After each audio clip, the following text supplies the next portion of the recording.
What's up, everybody? Welcome back to After the Snap. I'm your host, Tasha Pierce, and today is the first session of the Marvel Cinematic University. And our topic of discussion for today is who is Gorr the God Butcher? So if you're watching this live or on the rebroadcast, I would appreciate it very much so if you would hit that like button, subscribe if you've not already done so, and turn your notifications on so that you will not miss an upload.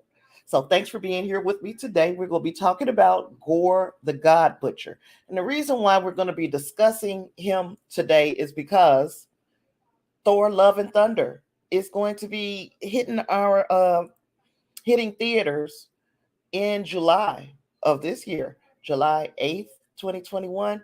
I'm sorry, 2022. Lord, I'm living in the past. Living in the past. But okay, so July 8th, 2022, we will be I guess happy to see Thor's big return to the big screen, but we are also seeing a new villain. And there are a few people who are very familiar with Gorr. That would be people who are still into the comic book side of things. And then there are those who are like, okay, who the heck is Gorr? And why am I excited to see Gorr being portrayed on the big screen? I'm glad you asked.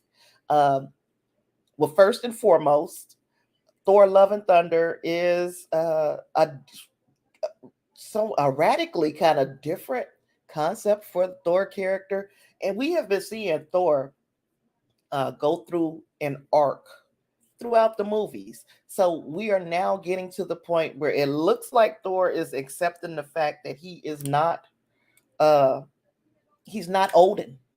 He's Odin's son. And I think that he's going to find out just how important he is to the grand scheme of things in this whole big picture when he is forced to go head to head with Gorr the God Butcher. And just the name alone should tell you what he's all about. But just in case you want to know a little bit more about the character, I am here to tell you uh, what I know about the comic version of this character. And we know also that he is it's going to be a little different for the MCU. The MCU doesn't always just adhere to the comics uh, line by line or word by word, but we do know that they kind of stay faithful to the personality of these heroes and villains. So, with all that aside and no further ado, let's talk about what we can expect with Gorr the God Butcher.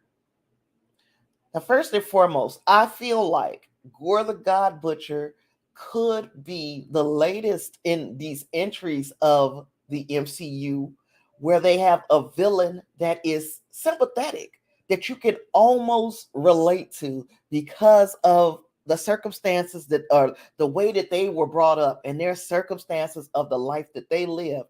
We can understand how they turned into the villain that they turned into, and doesn't mean that we are agreeing with what they say, but we can understand they're again sympathetic villains. Um, Among the sympathetic villains you'll see right here on the screen is Eric Killmonger. We can remember Eric Killmonger from the Black Panther movie, and um, especially if you are an African American viewer fan, you could relate to what Eric Killmonger was saying, but you like your methods was all kinds of effed up, Eric. Same thing goes for Thanos. Thanos was one of the most relatable villains in Avengers of Infinity War. That version of Thanos, one of the most relatable super villains that was has ever been brought to the big screen. And then, of course, it is the post Infinity War, post uh, WandaVision, Wanda Maximoff, who we started to feel sorry for, but again, we do realize that they have taken things a step too far in trying to get their point across of the pain that they're feeling, or their ideology or their philosophies is not always going to line up with a reasonable person's ideology or philosophy, but it is at the same time something that we can sympathize with, the way that they are feeling because of what they have been through. So we've seen these. I don't know very much about the Gorr character at all. That character has been being kept under wraps by the MCU, so we don't particularly know if he's going to fit into the sympathetic villain, uh, I guess, personality type for this villain. But his backstory does make it possible that he will be yet another nuanced and sympathetic villain. And let's move on and see who is Gorr. Now, Gorr, in short, is a Marvel Comics villain, and he was created by Jason Aaron and Isad Rabik. He first appeared in the Thor relaunch that began with Thor, God of Thunder, #1 from November 2012. So, a recent uh, a recent creation for Marvel Comics, and but he's become such a formidable foe of Thor and other gods among the not the multiverse, the universe. He has been slaying gods for millennia. The question is why?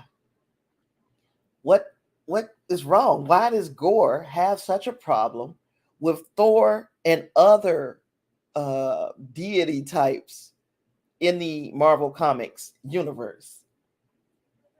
Well, first and foremost, we're going to talk about how this movie might even come to be. In the comics, it was brought to Thor's attention that gods around the universe had been being slain, and you got to be a special kind of person to slay a god. In fact, Thor was thinking to himself, "There's got to be another god. It's got to be another god going through and just slaying all these gods." And this is a concerning thing because Thor himself is considered a god, right?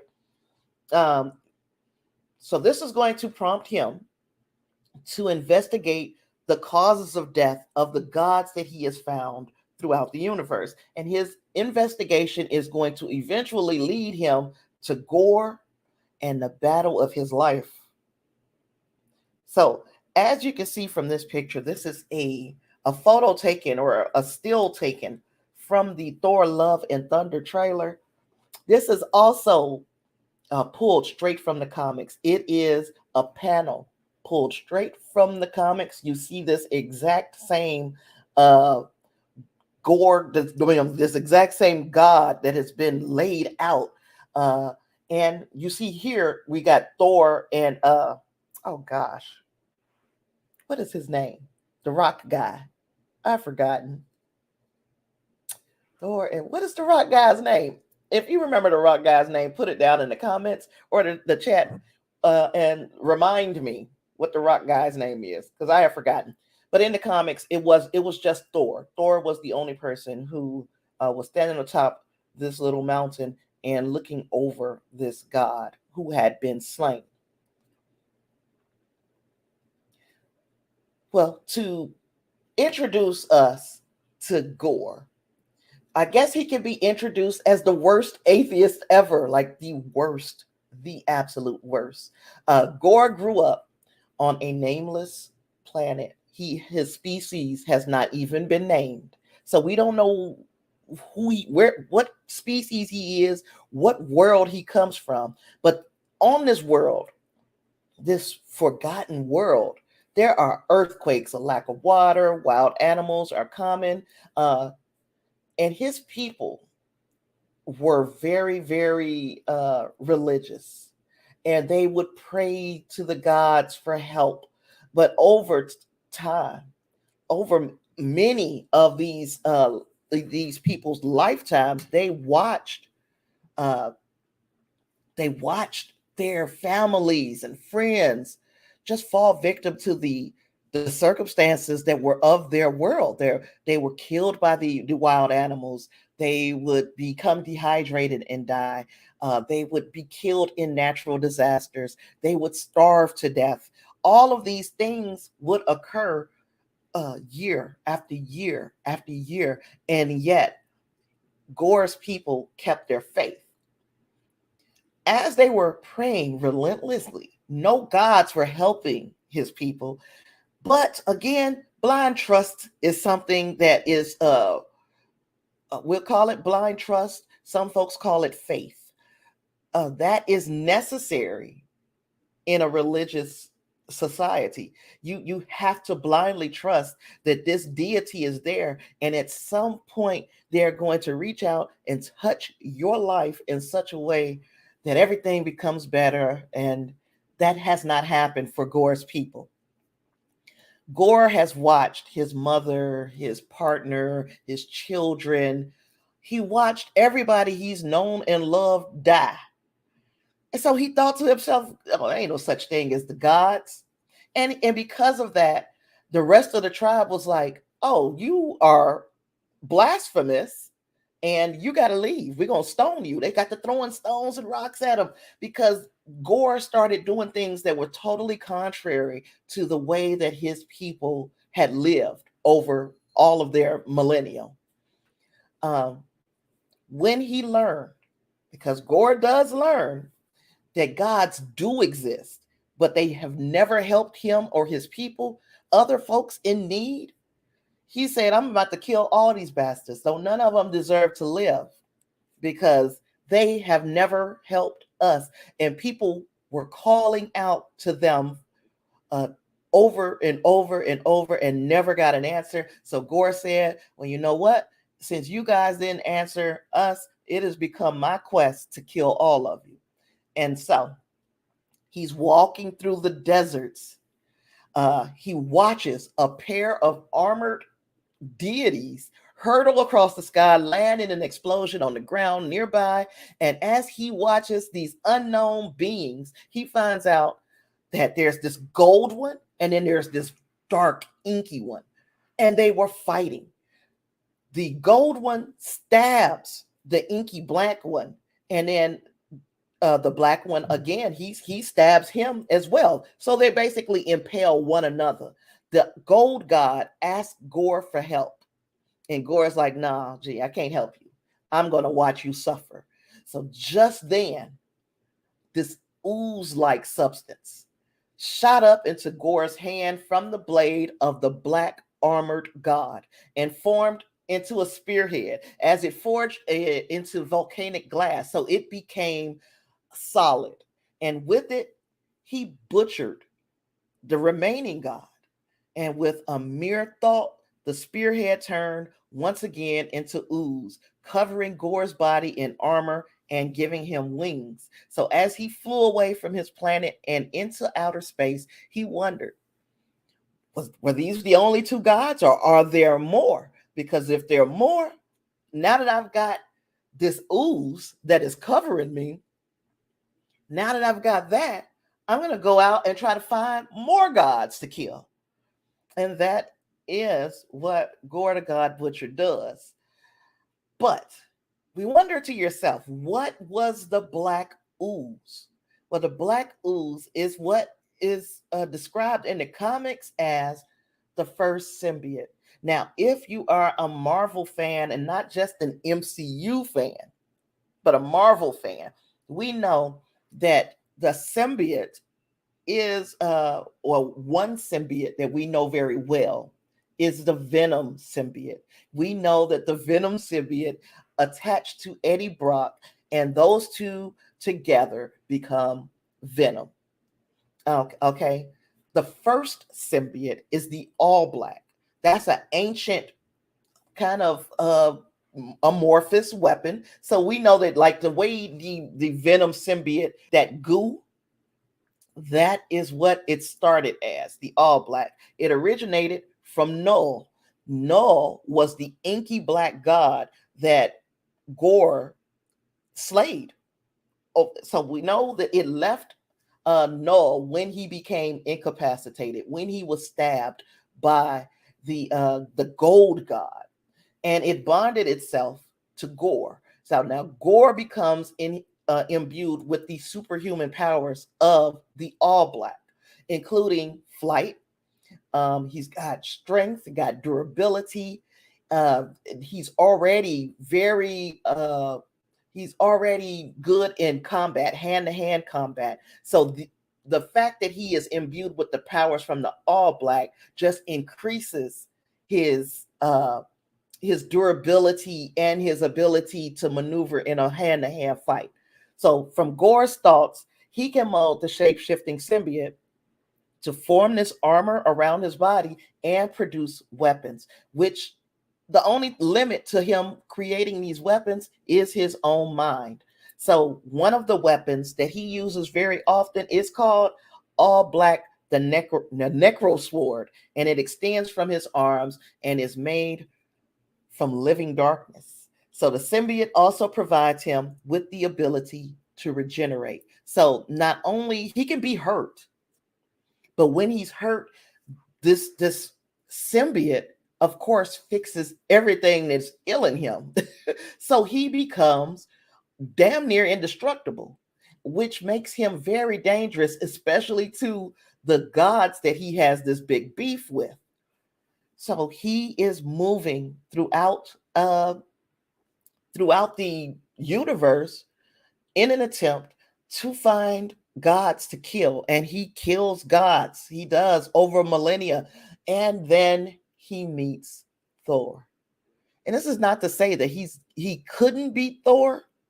He can certainly beat Thor because he has millennia of experience. He has All Black the Necro Sword, and he has a level of vengeance in his heart that can only rival what I would think of when I talk about Batman. That kind of vengeance. And while we're talking about Batman, we remember one of our favorite iterations of Batman was played by Christian Bale, or at least one of my favorites. I don't know, some people didn't like his Batman. I thought it was rather a good depiction of the Cape Crusader. Well, Christian Bale is also going to be bringing to life Gorr the God Butcher in July 8th, Thor, Love and Thunder. Now, again, I can't say for certain that everything that we just talked about is going to line up perfectly in Thor, Love and Thunder, just as it did in the comics. But I can say that because of Gorr's backstory, learning that he basically watched everything and everyone that he loved die, that he prayed and his people prayed for help and it never came, only for him to find out that these gods do exist, they just weren't listening. That is a sympathetic that's a sympathetic villain, or the makings of a sympathetic villain. Now don't get it twisted, he's going to be terrifying. First and foremost, the appearance of Gorr. And this picture on the screen next to Christian Bale is a fan rendition of Gorr the God Butcher. This is not what we know that he's going to look like in Thor Love and Thunder, because again, the MCU has been keeping his appearance very close to the vest. They are not showing us an awful lot of what he looks like in the MCU. But we know that based on what he looks like in the comics, what he looks like in fan renderings, and the descriptions that we have gotten, we know it's going to be terrifying. But if we get the backstory, we understand his origin, it still might make us relate to the character before it all goes off the chain. Because at the end of it all, we relate far more with Thor and with Jane Foster and the way that she's going to be used in Thor, Love and Thunder. She's going to become a version of Thor called the Mighty Thor. And she's going to be able to wield Mjolnir. And there are people who have a few issues with that. It's comics accurate. That happens in the comic books. Of course, we don't know how the MCU is going to get her to the point where she's wielding Mjolnir, but we know it's going to happen. They showed us that much in the trailer. Uh, so we relate to those characters far more than we're going to ever relate to Gorr the God Butcher. But I think he is going to be a relatable villain, just like Thanos, just like Killmonger, um, and up to a point, to the point where you start fucking. Oh, I'm sorry, up to the point where you start effing with our heroes. Then we like, okay, now Gorr, you done took things a little too far. You done stepped over the edge, and we cannot have what you're doing. I get it. I got it. It's good. Um, there is a lot to look forward to as far as our meetings with Gorr, because again, it gives us a reason for a symbiote to pop up in the MCU. That's first and foremost.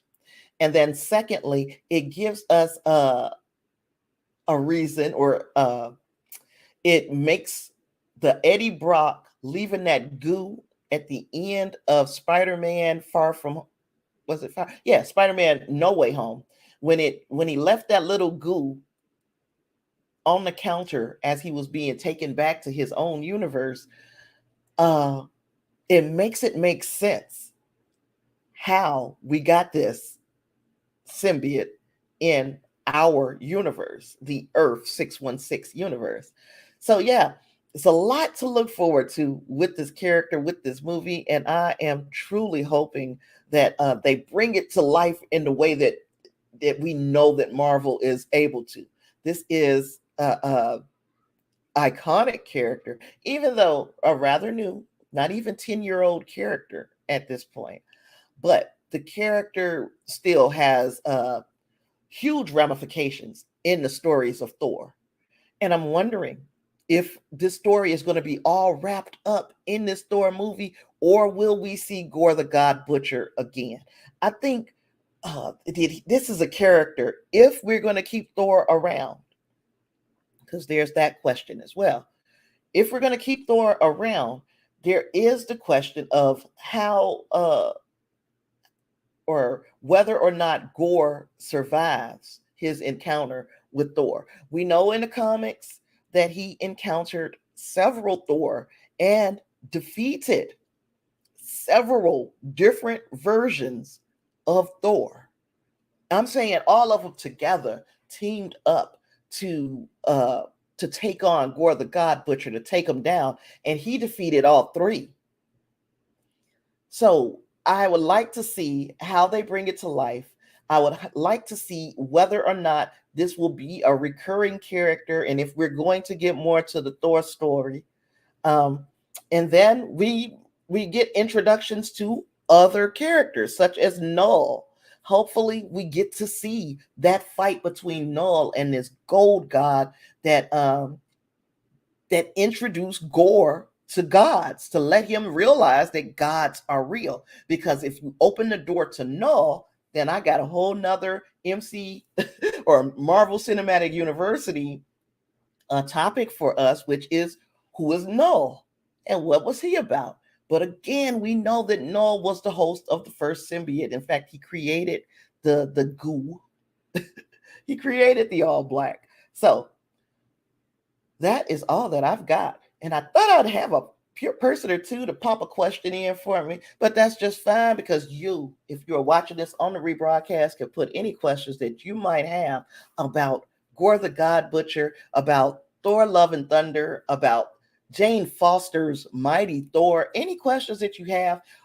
If you'd like to see another one of these Marvel Cinematic University entries on After the Snap, put the character down in the comments that you'd like for me to talk about, and I would love to assemble that for you, Avengers. If you liked what I've done here today, please don't forget to hit the like button, turn on your notifications, and subscribe to After the Snap. If you want to support me on Patreon, you can do that at patreon.com/Tasha Pierce.